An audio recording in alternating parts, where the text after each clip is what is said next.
नमस्कार दोस्तों, आज मैं जो कहानी लेकर आई हूँ बड़ी ही ज्ञानवर्धक और प्रेरणादायक कहानी है।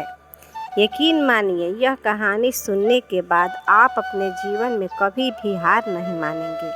आप कभी भी नहीं हारेंगे। आप अपने जीवन में सही निर्णय कैसे लेने हैं, यह आप इस कहानी के द्वारा जान पाएंगे।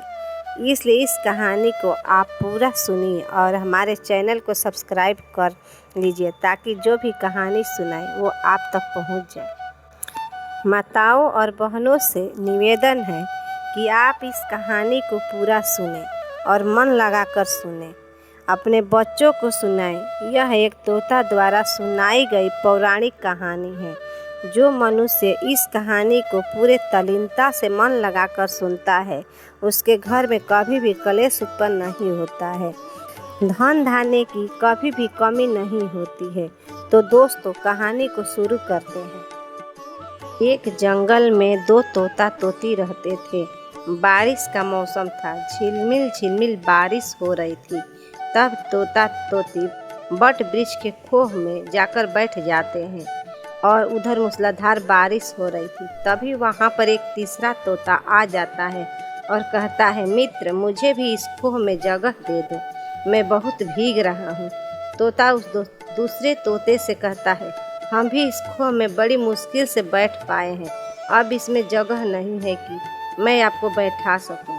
वह दूसरा पक्षी हठ करने लगता है, जिद करने लगता है, कहता है, मुझे जगह दे दो, मुझे भी इसमें जगह दे दो, नहीं तो मैं तुम्हारे सिर पर बैठ जाऊंगा।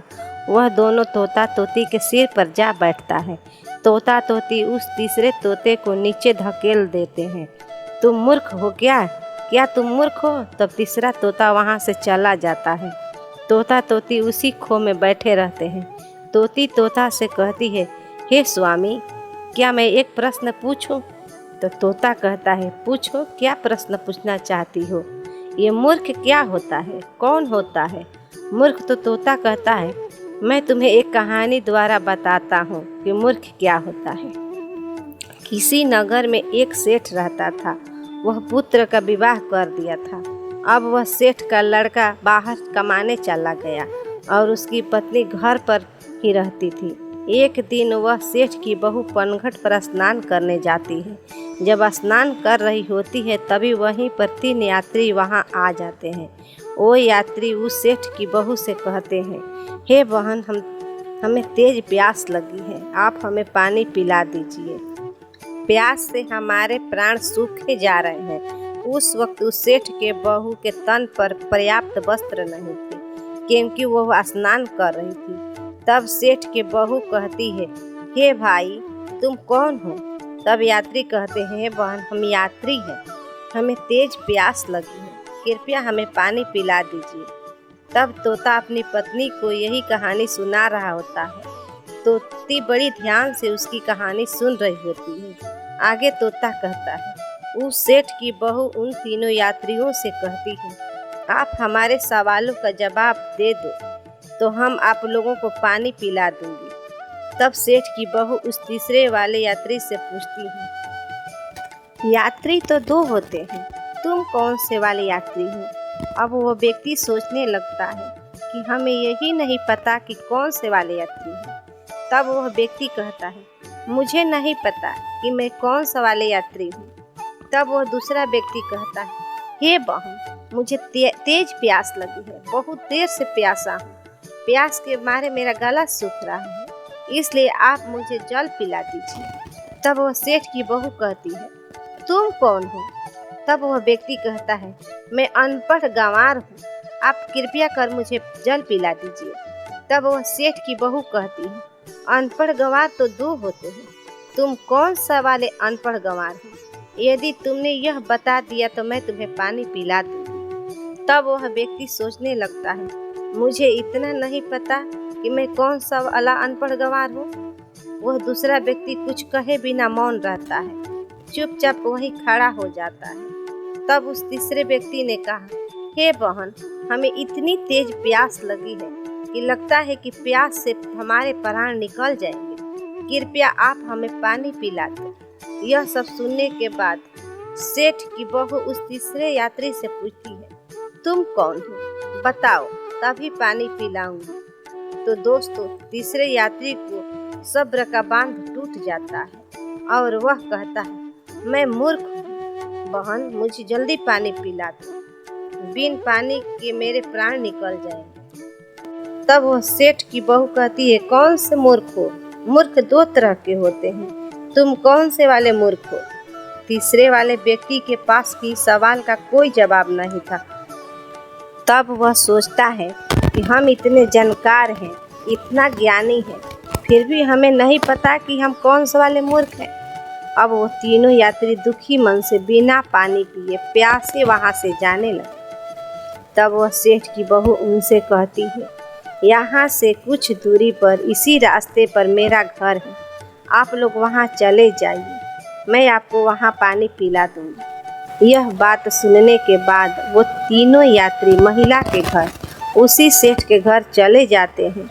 दोस्तों, अब वो सेठ के बहू वस्त्र पहनकर अपने घर आई और उन तीनों यात्रियों से कहती है, भाई आप लोगों को पानी ना पिलाने का मेरा कोई ऐसा इरादा नहीं था। उस समय मेरे बदन पर इतना पर्याप्त वस्त्र नहीं थे कि मैं खड़ी होकर आप लोगों को पानी पिलाऊं। भाई अब आप लोग भर पेट पानी पीजिए और अपने घर चल दीजिए। वह सेठ की बहू यात्रियों को बड़े प्रेम से पानी पिलाकर विदा करती है। जब यह सारी चीज़ें सेठ उस महिला के ससुर देख रहा होता है तो सोचता है कि मेरी बहू का संबंध बहुत सारे मर्दों से है, वह उन लोगों के साथ घूमती है, मेरी बहू बदचलन है, मेरा लड़का बाहर काम कर रहा है और यह गैर मर्दों के साथ घूम रही है, पराए मर्दों को घर ले आई। यह सोचकर वह दुखी होता है। यह सोचने के बाद यदि किसी को बीमारी लग जाए तो उसका उपचार जरूरी होता है। अगर उसका उपचार न किया जाए तो वह बीमारी उसके रोम रोम में रम जाती है और वह बड़ा मुश्किल होता है। इस बात को सोचकर वह बड़ा दुखी होता है और सोचता है, इस बहू का क्या करूं? क्यों न इसका फैसला राजा से कराया जाए। प्रिय दोस्तों, इसी बात को सोचकर वह महिला का ससुर राजा के पास पहुंच जाता है और सारी घटना राजा को सुनाता है। तभी राजा अपने सैनिकों को आदेश देते हैं, जाओ और सेठ की बहू को दरबार में लाओ। दोस्तों, तोता अपनी तोती से यह कर रहा होता है और तोती बड़े ध्यान से यह सब बातें सुन रही होती है। आगे वह कहता है, तभी राजा के सैनिक सेठ की बहू के पास जाते हैं और बहू से कहते हैं, तुम्हें राजा ने दरबार में हाजिर होने का हुक्म दिया है, तुम चलो।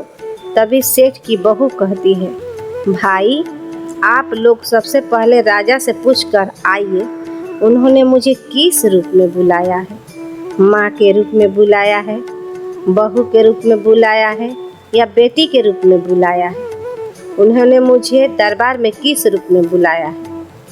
तभी राजा के सैनिक राजा के पास जाकर कहते हैं, महाराज सेठ के बहू हमें यह कहकर भेजा है कि राजा किस रूप में उसे बुलाया है, माँ के रूप में बुलाया है, बहू के रूप में बुलाया है या बेटी के रूप में बुलाया है।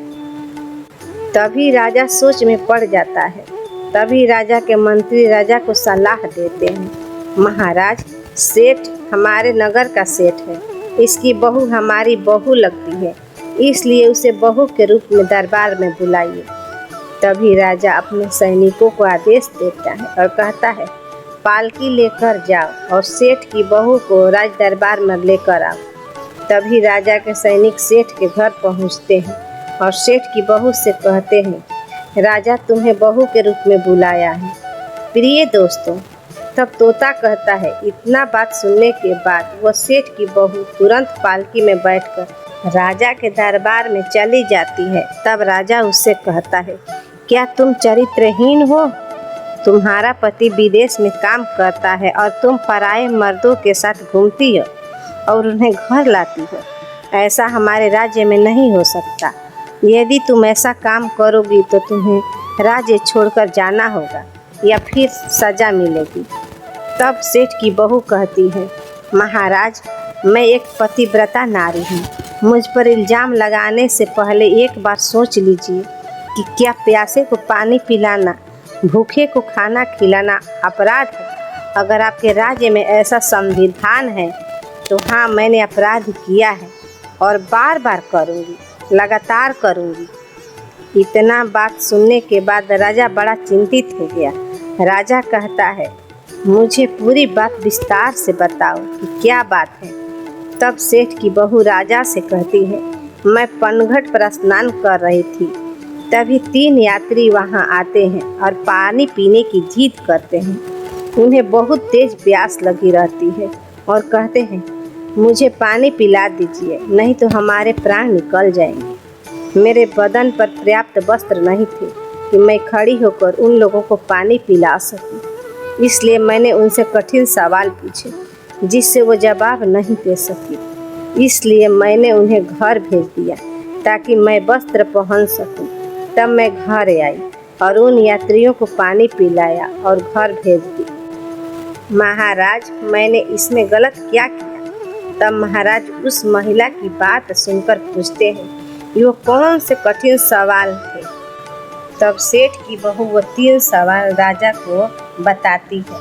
तब राजा सोच में पड़ जाता है। राजा के पास भी उन सवालों के जवाब नहीं थे। अंत में राजा बड़ा परेशान हो जाता है और उन 3 प्रश्नों के उत्तर जानने के लिए विद्वानों को अपने दरबार में बुलाता है और पूछता है, क्या आप लोगों के पास भी इन प्रश्नों के उत्तर नहीं है? तब मंत्री कहते हैं, नहीं महाराज, हमारे राज्य में किसी के पास इसका उत्तर नहीं है। तब वह महिला सेठ की बहू हाथ जोड़कर कहती है, महाराज, यह तीनों प्रश्न अनमोल हैं, इनके उत्तर इनसे भी अनमोल हैं। अगर मैं आपसे कहती हूँ कि इन तीनों प्रश्नों के उत्तर मैं बताऊंगी तो मुझे क्या मिलेगा? महाराज, अगर सौदा हो तो बराबर का हो। तो सेठ की बहू बड़ी चतुराई से अपने दिमाग का इस्तेमाल करती है। राजा बड़ा सोच में पड़ जाता है और अंततः आधा राज्य पर अपना राज करेंगी और आधा पर मैं। अब तीनों प्रश्नों के उत्तर हमें बता दीजिए। प्रिय दोस्तों, वो सेठ की बहू पूरी लिखा पढ़ी के साथ आधा राज्य को अपने कब्जे में कर लेती है। तब वह तीनों प्रश्नों के उत्तर बताती है। वह कहती है, महाराज, गौर से सुनिए। यात्री इस संसार में 2 तरह के होते हैं।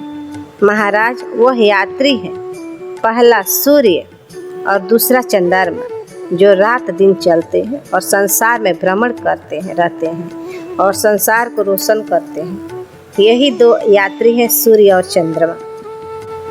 अब दूसरा सवाल, महाराज, अनपढ़ और गंवार 2 चीज है और वह है अन्न और पानी, जो हर किसी के साथ रहते हैं। विद्वान लोग के साथ भी रहते हैं और मूर्ख से मूर्ख लोगों के साथ भी रहते हैं। जो उनका पेट भरते हैं, यही सबसे अनपढ़ और गंवार है। जो अज्ञानी को भी वही स्वाद देते हैं और विद्वान को भी वही स्वाद देते हैं। यही है अनपढ़ गंवार। तीसरा सवाल, मूर्ख। मूर्ख 2 प्रकार के होते हैं। पहले मूर्ख मेरे ससुर हैं, जो अपने घर की बात दूसरों से कहता है, वही सबसे बड़ा मूर्ख होता है।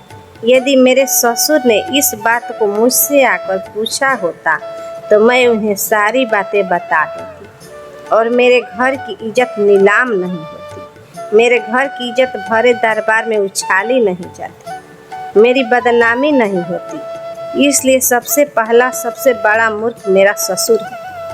तब राजा कहता है, दूसरे सबसे बड़ा मूर्ख कौन है?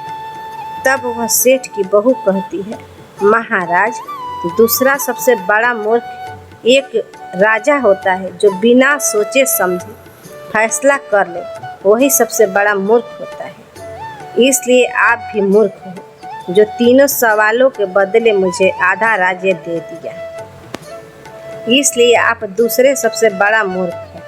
प्रिय दोस्तों, राजा को बड़ा गुस्सा आता है, लेकिन वो कुछ नहीं कर सकता, क्योंकि वह महिला भी आधा राज्य की महारानी बन चुकी थी। तब तोता तोती से कहता है, प्रिय, सबसे बड़ा मूर्ख तो वो होता है जो घर की बात बाहर निकालता है, और दूसरा मूर्ख वो है जो दूसरों के खाने पर अपना सब कुछ लुटा देता है। वह सबसे बड़ा मूर्ख है। तब तोता की पत्नी को सब कुछ समझ में आ जाता है कि संसार में कौन कौन मूर्ख है। इसलिए कहते हैं, अपने दिमाग को जो मनुष्य हमेशा सही जगह इस्तेमाल करता है वही अपने जीवन में हमेशा कामयाबी पाता है, और जो लोग अपने दिमाग का सही इस्तेमाल नहीं करते वही लोग पीछे रह जाते हैं। एक दिन ऐसा आता है कि उनका पतन हो जाता है। तो दोस्तों, उम्मीद करती हूँ आपको हमारी यह ज्ञानवर्धक कहानी पसंद आई होगी। अगर यह वीडियो अच्छा लगा हो तो हमें कमेंट करें। ओम श्री हनुमते नमः।